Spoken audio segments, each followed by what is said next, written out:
Hi everyone, welcome to my channel. तो आज का डेट है 11 मार्च 2024। सो ईओडी में एनालिसिस कर रहा था एंड कुछ स्टॉक्स मुझे मिला है जहां पर एक अच्छा खासा मोमेंटम आ सकता है नेक्स्ट डे यानी कि 12 मार्च को। तो 5 स्टॉक मेरे रडार पे है। तो पाँचों के पाँचों स्टॉक ही एफएनओ कैटेगरी का स्टॉक है। तो वीडियो को आगे बढ़ाने से पहले आप लोगों से एक रिक्वेस्ट है, अगर ये वीडियो आप लोगों को पसंद है तो वीडियो को प्लीज़ लाइक कीजिएगा। इस चैनल को आप सब्सक्राइब कर सकते हैं एंड कुछ भी अगर आपका क्वेश्चन हो तो आप कमेंट में पूछ सकते हैं, ठीक है। तो देखिए, कल के सेशन में मैंने आपके साथ दो स्टॉक शेयर किया था, एक था टीसीएस एंड दूसरा था ट्रेंड। तो ट्रेंड में आज एक बहुत ही अच्छा खासा मोमेंटम आया था एंड आई होप आप में से अगर कोई भी उसको ट्रेड किया होगा रिस्क मैनेजमेंट के साथ तो बहुत ही अच्छा खासा आपको प्रॉफिट हुआ होगा, ठीक है। तो यहाँ पर देखिए, टीसीएस को मैंने फिर से आज के सेशन के लिए यहाँ पर रखा है क्योंकि यहाँ पर जो मेरा लेवल था 4155 का लेवल था, जो कि आज के सेशन में ब्रेकआउट नहीं किया है। तो आज का जो हाई अगर आप देखेंगे 4153 हाई लगाया था एंड इसका जो लेवल था 4155 का था। तो यहाँ पर बहुत ही अच्छा खासा पैटर्न बना है स्टॉक ने। पैटर्न इन द सेंस मैं आपको एक बार फिर से बोल देता हूँ। देखिए, यहाँ पर जिस स्ट्रक्चर के बेस पर यहाँ पर सिलेक्ट किया है मैंने, वो एक हाई लो का फॉर्मेशन है, ठीक है। तो देखिए यहाँ पर क्लियरली यहाँ पर दिखाई दे रहा है कि हाई लो का फॉर्मेशन है। तो अभी जिस लेवल पे स्टॉक खड़ा है इसका कंसोलिडेशन जोन है, मतलब कि जब भी कोई स्टॉक हाई लो का फॉर्मेशन करते हुए जाता है तो ये जो स्विंग लो बनाता है जब एक अप ट्रेंड में होता है, तो यहाँ पर जो कंसोलिडेशन जोन में होता है अभी ये पर्टिकुलर जोन में टीसीएस ट्रेड कर रहा है, ठीक है। एंड यहाँ पर अगर छोटे टाइम फ्रेम में भी हम लोग देखें तो बहुत ही अच्छा खासा कंसोलिडेशन हम लोगों को देखने के लिए मिल रहा है। तो कल के सेशन में जो पहला कंडीशन हम लोगों को चाहिए वो है एक गैप अप चाहिए हम लोगों को, ठीक है। तो आज का जो हाई है 4153, मार्केट को कल 4153 के ऊपर ओपन होना चाहिए, मतलब कि टीसीएस स्टॉक को 5 पैसे ऊपर अगर ओपन होता है वो भी चलेगा, लेकिन ऊपर ओपन होना है। सबसे पहले कंडीशन तो ये रहेगा। ऊपर ओपन होने के बाद हम लोग 1 मिनट के टाइम फ्रेम में शिफ्ट हो जाएंगे, ठीक है।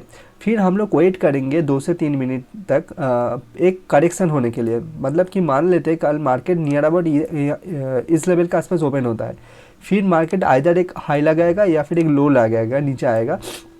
देन उसके बाद जब ये फिर से हाई को तोड़ेगा, मतलब कि एक यू पैटर्न शेप बनाएगा, तभी हम लोग इस यू पैटर्न का जो हाई है इसको ब्रेकआउट होने पर एंट्री लेंगे एंड जो यू पैटर्न का लो है वहाँ पर हम लोग स्टॉप लॉस देके काम करेंगे, ठीक है।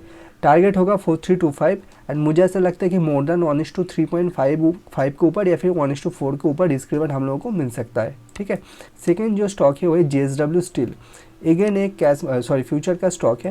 तो जेएसडब्ल्यू स्टील का अगर आज का हाई देखेंगे 836.60, तो इसको सिलेक्ट करने के पीछे मेन जो रीज़न है सबसे पहले देख लेते हैं। तो देखिए, स्टॉक एक कंसोलिडेशन फेज़ में है। अगर आप लोग ध्यान से देखेंगे एक करेक्शन जोन में है, मतलब कि एक कंसोलिडेशन जोन में। तो पिछले कुछ महीनों से, मतलब कि जनवरी से लेके अभी तक एक जोन में ट्रेड हो रहा है, ठीक है। तो हम लोग यहाँ पर ऐसे उम्मीद करके चल रहे हैं कि कल के सेशन में मार्केट गैप अप ओपन अगर होता है, मतलब कि जेएसडब्ल्यू स्टील गैप अप अगर ओपन होता है आज के डे के हाई को ऊपर एंड उसके बाद जब भी ये 850 को ब्रेकआउट करेगा, उसके बाद हम लोग जो डे का लो होगा, मतलब कि मान लेते हैं कल के सेशन में मार्केट 837 पे ओपन होता है, लेट्स से एन एग्जांपल, ठीक है। तो उस केस में अगर ये 837 पे ओपन होता है एंड 850 को ब्रेकआउट करता है, तो हम लोग 850 ब्रेकआउट होने पर ही एंट्री बनाएंगे एंड जो डे का लो होगा उसको एज एन एसएल पकड़ के हम लोग चलेंगे, ठीक है। एंड यहाँ पर जो टारगेट हम लोग एक्सपेक्ट कर रहे हैं वो है 890। तो यहाँ पर भी रिस्क रिवॉर्ड मोर देन 1:3 के ऊपर हम लोगों को मिल सकता है। थर्ड जो स्टॉक है वो है कोफोर्ज। तो कोफोर्ज को हम लोग सेलिंग के लिए देखेंगे, ठीक है। तो सबसे पहले इसके पीछे जो रीज़न है मैं आपको बता देता हूँ। एक सेकंड, यहाँ पर मुझे एक जोन ड्रॉ करने दीजिए, सॉरी। तो देखिए, सबसे पहले इसके पीछे क्या रीज़न है सबसे पहले मैं आपको वो बता देता हूँ।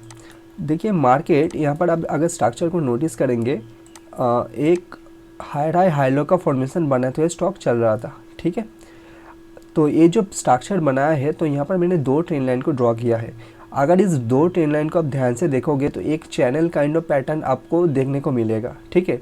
मार्केट जो जब भी यहाँ पर 4th टाइम आया, 5th टाइम, मतलब कि देखिए यहाँ पर 1 बार 2 बार 3 बार 4 बार एंड 5th टाइम यहाँ पर आके यहाँ पर ब्रेक डाउन किया है। तो यहाँ पर 2 चीज़ हो सकता है कल के सेशन में या फिर आने वाले कुछ दिनों में मार्केट यहाँ से फिर से इसका जो ट्रेंड है इसको कंटिन्यू करके इस तरीके से चला जा सकता है, यहाँ पर डबल बॉटम क्रिएट करके, या फिर मार्केट जो मैंने लाइन ड्रॉ किया है 6102 कल के सेशन में मार्केट बहुत ही वीक ओपन हो गया। मार्केट अगर आज के डे का जो लो है, मतलब कि 6173 आज के डे का लो है, इसके नीचे ओपन होके 6102 ब्रेक डाउन करता है तो हम लोग अगेन जो डे का हाई होगा उसको स्टॉप लॉस पकड़ के हम लोग यहाँ पर ब्रेक डाउन में एंट्री बनाएंगे, जो टारगेट हो जाएगा हमारा 5700 का। ठीक है, तो रिस्क रिवार्ड के हिसाब से अगर देखा जाए तो मोर देन 1:4 के ऊपर रिस्क रिवार्ड हम लोगों को मिल सकता है। फोर्थ जो स्टॉक है वो है चंबल फर्टिलाइज़र।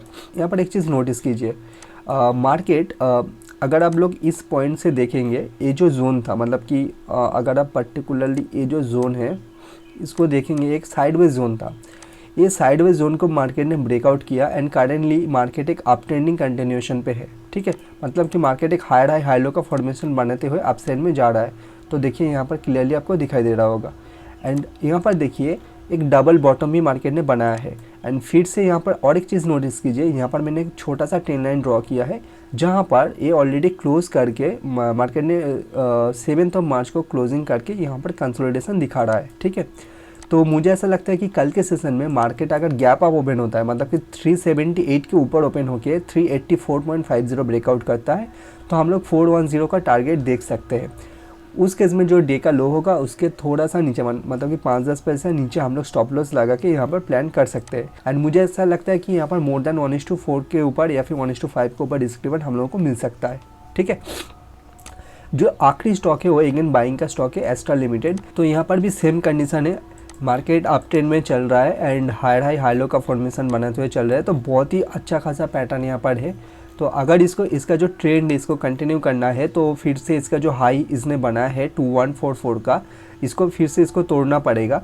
तो अगेन यहाँ पर सेम कंडीशन है, आज का जो डे का हाई है इसके ऊपर अगर मार्केट ओपन होकर ब्रेकआउट करता है तो हम लोग 2240 का टारगेट यहाँ पर लेके चल सकते हैं, मतलब कि 100 रुपीज़ का यहाँ पर टारगेट आ जाएगा। ठीक है, एंड यहाँ पर जो स्टॉप लॉस होगा, जब भी ये 2144 ब्रेकआउट करेगा उस दौरान जो डे का लो होगा वहाँ पर हम लोग एसएल को प्लान करके चल सकते हैं। ठीक है, तो रिस्क रिवार्ड के हिसाब से ये भी बहुत ही एक अच्छा खासा स्टॉक हो सकता है। तो ये टोटल 5 स्टॉक था। आप एक चीज़ ध्यान में रखना, 5 स्टॉक में मैंने एक चीज़ कॉमनली आपको बोला है वो है गैप अप या फिर गैप डाउन। एक ही स्टॉक यहाँ पर गैप डाउन मैंने बोला है, वो है कोफोर्ज। बाकी सभी स्टॉक यहाँ पर हम लोग गैप अप के लिए प्ले आउट करेंगे। यहाँ पर एक डिस्क्लेमर है, ये 5 स्टॉक जो भी मैंने आपके साथ शेयर किया है ये सिर्फ और सिर्फ एजुकेशनल पर्पज़ के लिए। स्ट्रक्चर को आप देखिए, स्ट्रक्चर के ऊपर बेस करके आप खुद से एनालिसिस कीजिए एंड खुद से आपका जो रिस्क मैनेजमेंट है उसको इम्प्लीमेंट करके आप लोग अपना जो पोजीशन है उसको बिल्डअप कीजिए। लेकिन आपका जो एनालिसिस है वो खुद से कीजिए। ठीक है, इसको कॉपी मत कीजिए, इसको देख के आप दूसरे स्टॉक पे इसको अप्लाई कीजिए एंड इस तरीके से आप प्रैक्टिस करते करते आप लोग आपका जो स्टॉक सिलेक्शन जो मेथड है उसको सही से डेवलप कर पाएंगे। ओके, अगर ये वीडियो पसंद है तो प्लीज़ वीडियो को लाइक कर देना एंड अगर आपको कुछ भी क्वेश्चन हो तो आप कमेंट में पूछ सकते हो। तो चलिए मिलते हैं अगले वीडियो में। Happy trading, happy investing and before taking any trade please manage your risk first and then trade. And एक चीज़ ध्यान में रखना, रिस्क रिवार्ड सबसे इम्पॉर्टेंट चीज़ है स्टॉक मार्केट में या फिर कोई भी बिजनेस में। Risk reward is a main part, बाकी सब कुछ बाद में आता है। Risk reward is a main part. Okay.